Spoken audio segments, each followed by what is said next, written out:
आज आपके सामने श्रीमद् भागवत गीता रत्न महाकाव्य का द्वितीय वंदन आपके सामने प्रस्तुत करता हूं। गीता रत्न महाकाव्य के भावार्थ को आसान करके आप तक पहुंचाने का हमारा प्रयास है। द्वितीय वंदन में है कि प्रथम नमन है परमेश्वर को जिन्होंने जगत बनाए हैं। द्वितीय नमन है मातु पिता को जो गोद में हमें खिलाए हैं। तृतीय नमन है सद्गुरु जी को जो जीवन ज्ञान बताए हैं। तृतीय नमन है सद्गुरु जी को जो जीवन ज्ञान बताए हैं। चतुर्थ नमन भागवत गीता को जो जीवन सिद्धांत बताए हैं। पंचम नमन है आप सभी को जो आपका दर्शन पाए हैं।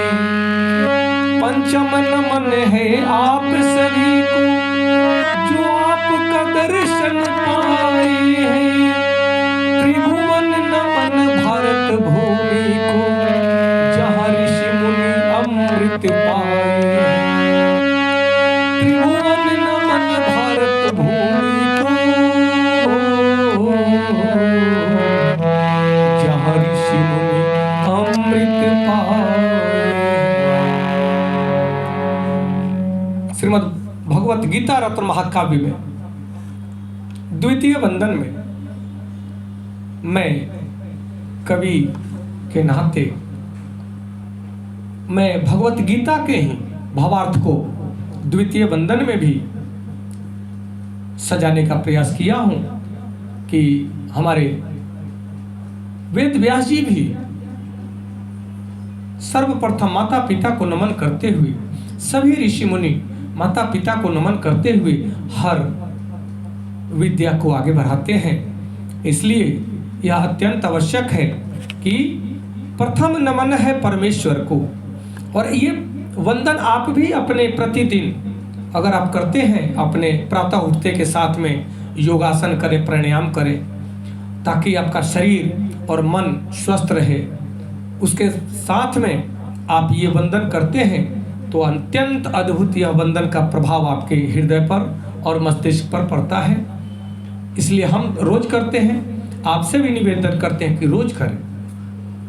प्रथम नमन है परमेश्वर को जिन्होंने जगत बनाए हैं। वो परमेश्वर परमात्मा तत्व जो अदृश्य रूप में संपूर्ण सृष्टि में विद्यमान है, वह अलौकिक है, अव्यक्त है, सर्वव्यापक है, सर्वज्ञ है। वह परमात्मा शक्ति जो हमारे अंदर भी है, आपके अंदर भी है, उस सबके अंदर है। उस शक्ति के बिना तो जीवन संभव ही नहीं है। इसलिए सर्वप्रथम हम सब उस शक्ति को, परमात्मा शक्ति को नमन करते हैं जिन्होंने इस सृष्टि की रचना की है, ताकि हम सबको इस सृष्टि में जीने का, रहने का, आनंद लेने का अवसर मिला है। यह मनुष्य जीवन एक बहुत बड़ा वरदान है जो ईश्वर ने हमें दिया है, प्रकृति ने हमें दिया है। द्वितीय नमन है माता पिता को जो गोद में हमें खिलाए हैं। माता पिता के बिना इस शरीर का कोई संभावना भी नहीं रह जाती। माता पिता के कृपा से, आशीर्वाद से ही हर प्राणी अपना जीवन जीने का अधिकारी बन पाता है।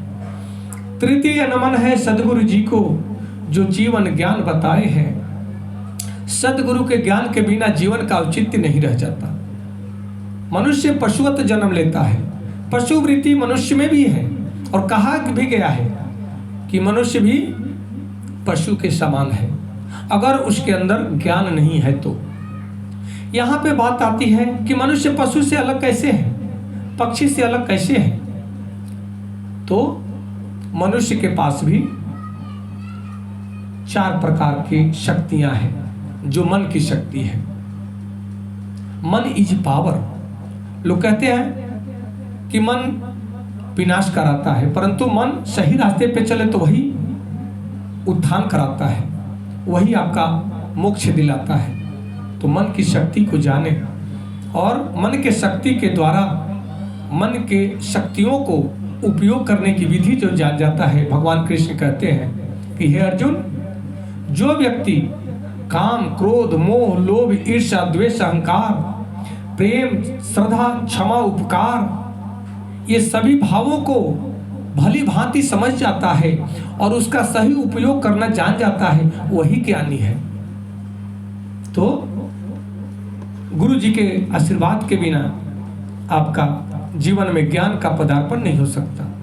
इसलिए भगवान बुद्ध भी कहते हैं कि बुद्धं शरणं गच्छामि। भगवान बुद्ध ये नहीं कहते हैं कि मैं बुद्ध हूं, मेरे शरण में आओ ना। वो कहते हैं बुद्धं शरणं गच्छामि, अर्थात बुद्ध ज्ञानी के, बुद्ध अर्थात बुद्ध का भाव होता है, भावार्थ होता है बुद्धिमान, ज्ञानी।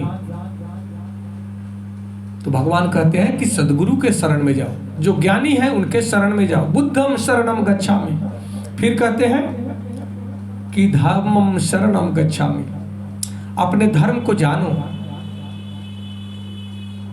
अपने धर्म के शरण में जाओ, अर्थात अपने कर्म को जानो, अपने प्रकृति को जानो कि तुम किस कार्य के लिए आए हो, तुम्हारा कर्तव्य क्या है, हु आर यू, तुम कौन हो, अपने को पहचानो और अपने कर्म को पहचानो। जो व्यक्ति अपने को और अपने स्वधर्म को पहचान लिया, अर्थात स्वकर्म को पहचान लिया, वही जीवन में आनंदमय जीवन जीता है।